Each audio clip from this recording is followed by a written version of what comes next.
the bees, just bees everywhere, all kinds of bees, and everywhere, and worms. Man, the worms is just in the soil because I make my compost. Compost literally, compost changed my life. It's my disco song, you know.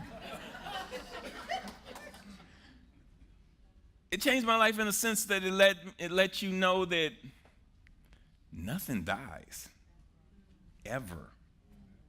It's just an energy transfer. And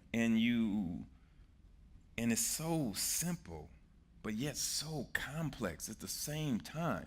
I mean, it just happens, and people, I mean, we should all do it, but I mean, it gave me another appreciation for leaves. I mean, so now when I see leaves on the ground, my nipples get hard, you know? It's like, is it just me? It's only me. Your nipples don't get hard when you see leaves?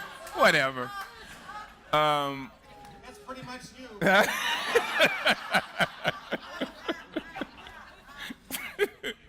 You know, but yeah, this is a girlfriend of mine. That's her daughter, and she's a master gardener.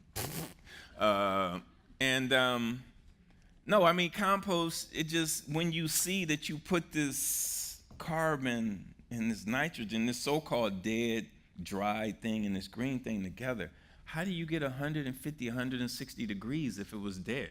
Where'd that energy come from? You know, that whole ashes to ashes, that's real. We decompose just like a leaf does. You know, we turn into compost. And I like to say, it's like Mother Nature, she don't waste nothing. Nothing. We do. All the waste and all the disasters are because of us.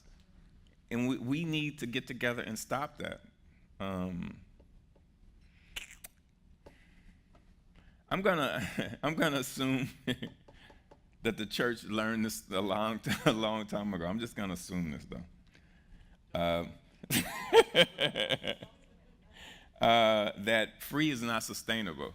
Like, what'd you say, Judy? You know, you can't mention the name. Free is not sustainable. I mean, you need funds to make some stuff happen. And that's something that I think we got to get back to. I mean, you can't operate these facilities. You can't do what you're supposed to do if you don't have the revenues to make that happen. And it shouldn't be nothing wrong with that. I mean, you're providing a service. It shouldn't be looked down on. I mean, you're changing people's lives. These buildings that you have, they're public spaces that should be used for the public, you know? And now you have these properties that we could, I mean, you guys got acreage. Yeah, that could be turned around and not just change people's, you can change whole communities with that, because you can use these to teach. You can use them to show people marketing, businesses. Again, it's not the food is a byproduct. It's what you're giving and how you're changing people's spirit and people's souls that's the business you guys signed up for. And you need to get on it. I mean, actually, you guys need to step your game up. You know, because I got word from a little birdie once, Alice Waters, who was at the Vatican, and she was with she called literally and say, I'm with the Pope, and they're putting in vegetable gardens in the Vatican. So they up on you. You guys need to raise you guys slipping, okay? You need to raise your game. Stop playing. Gardening is the gateway.